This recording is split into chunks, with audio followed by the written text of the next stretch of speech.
Hey, I'm Justin. I'm Lenaya. We're two travelers. And today we're trying virtual reality in Japan.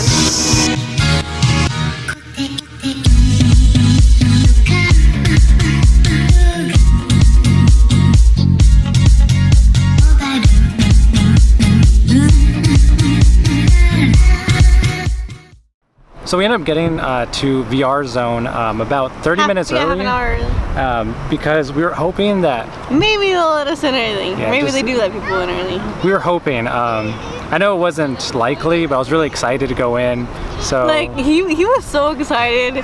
His palms were all sweaty. I really wanted to try it. I've never tried any kind of virtual reality thing before.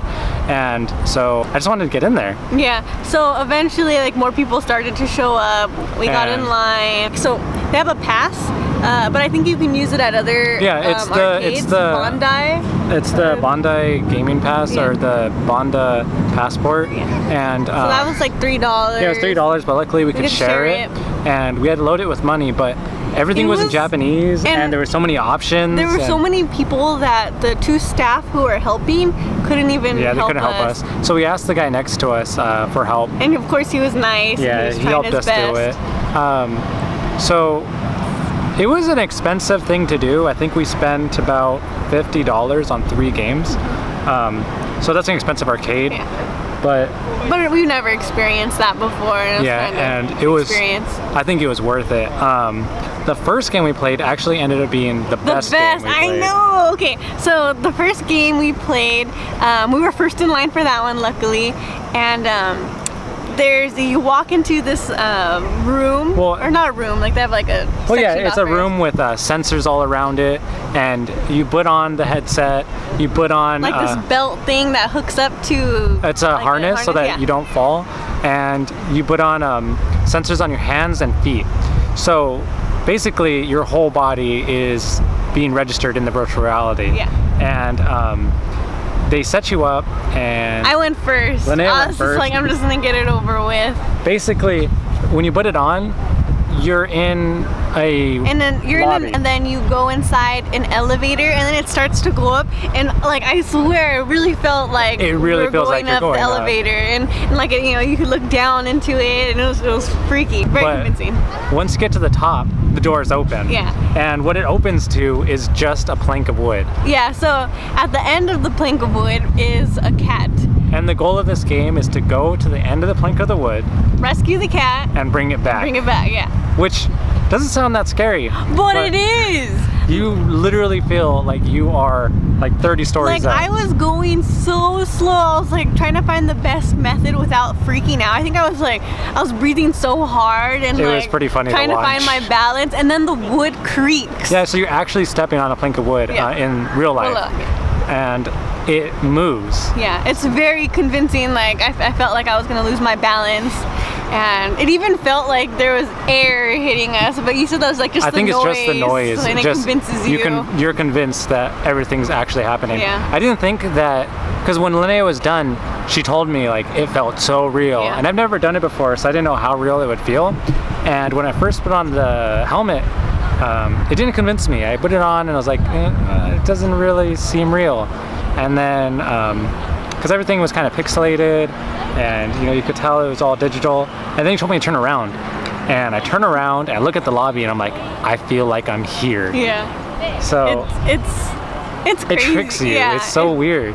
Like being so afraid to bend down, or even when I had to turn around, I was like, what do I do? Like, do I step backwards? Like, I think even when I got off the wood, like I jumped into the elevator.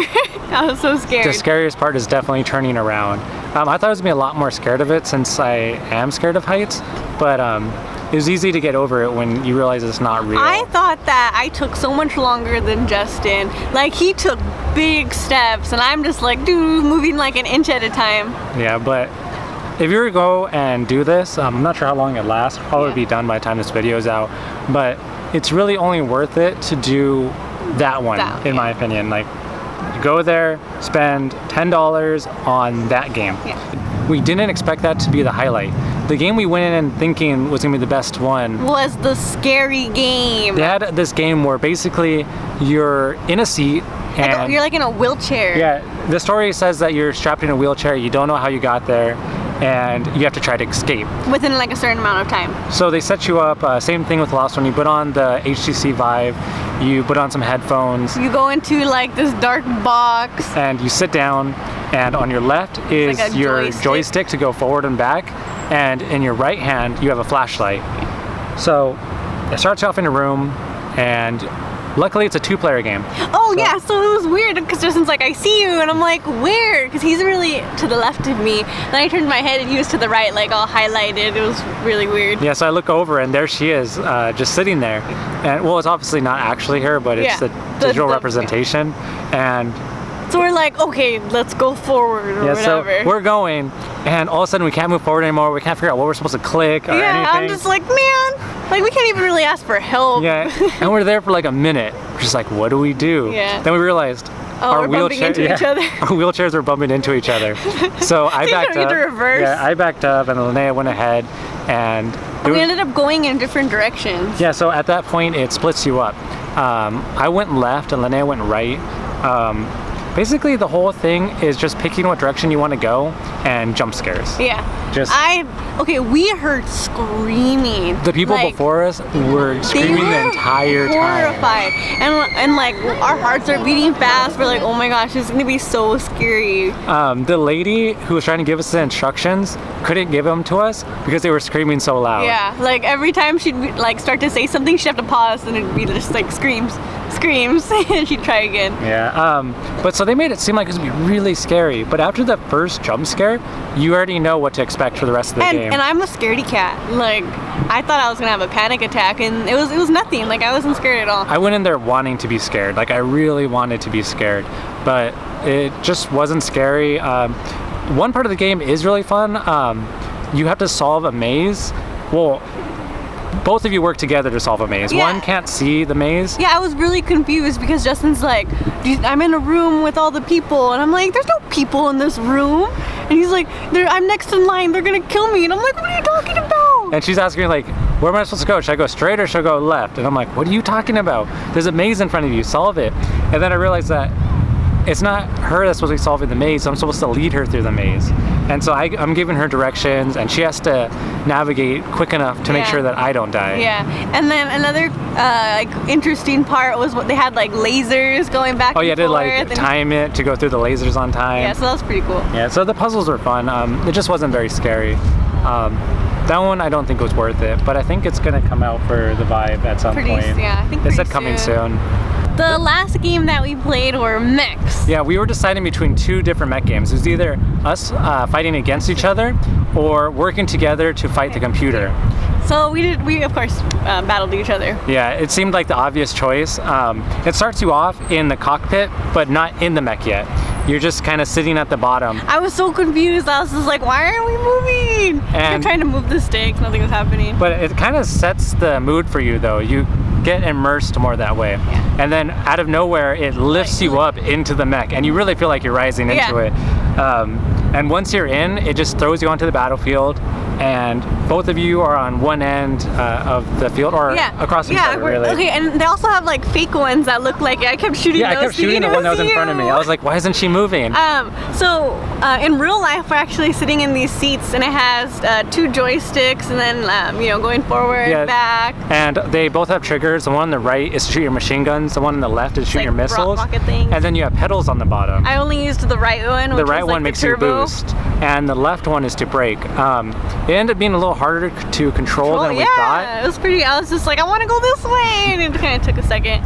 But overall, that game was fun. So we were just like boosting across the map, shooting at each other, and it's cool because the way you aim is by looking where you want to aim, and so you have to like look ahead to make sure that your rockets will meet them before they get there. Honestly, I was just like, I was going crazy with it, and I'm just like kept like doing like donuts because I was like, where are you? And then things would come and shoot at me, and then surprisingly, I won the first round. So on the first round, I really thought I had it. I hit her with one missile, and her arm came off.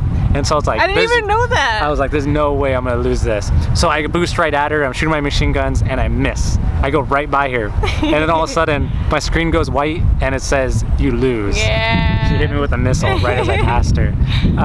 The second round, ended a little too fast. It was really quick. And it was kind of my fault. I shouldn't have tried killing me so quick. Yeah, because we would have been able to enjoy it longer. But I saw her boosting at me, and I was like, if I aim just a little in front of her and I shoot a rocket, it'll probably hit her. I'm going in that direction. So I shoot the rocket, it hits her, and it says I win.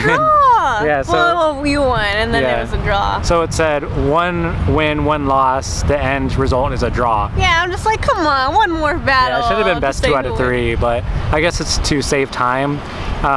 But that one was a lot of fun. I would say if you were going to do 2 of them, it'd be one of the mech ones and the one where you're saving the cat. Although there are other ones we didn't try. There's like skiing. Well, the skiing one looked fun. Yeah, I forgot maybe that about one would have been fun. And then there's another one where you're a rock star and you're in front of an audience. Or you can be a train person. Nobody did that one. Nobody did that one. Watch it be like the best one. Nobody did it. It's like crazy trains going at each other. You act like you're controlling a train, which is basically go forward, stop. Yeah. Well, that's all I think it is.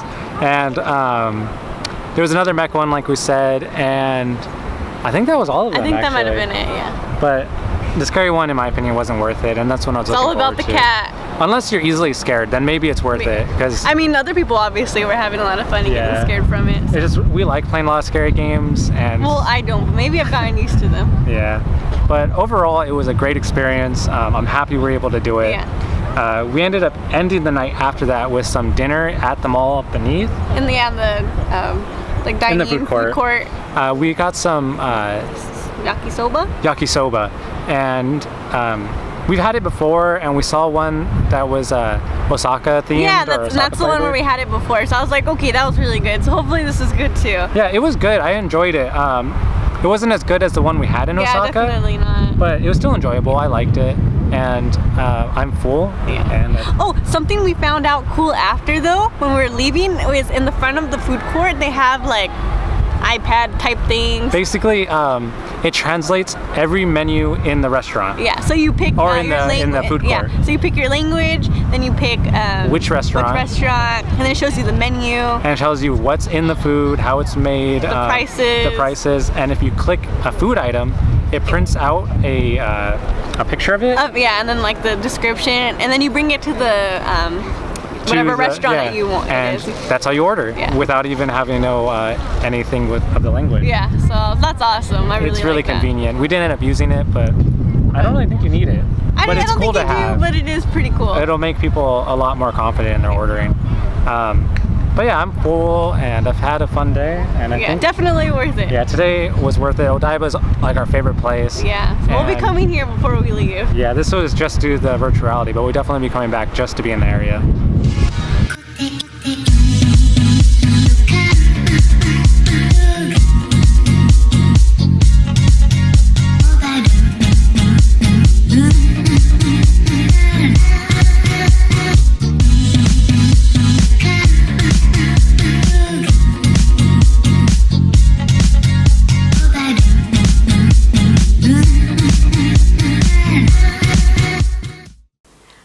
If you liked our video, give us a thumbs up. Or if you'd like to see more of our videos, you can click here to see our last video.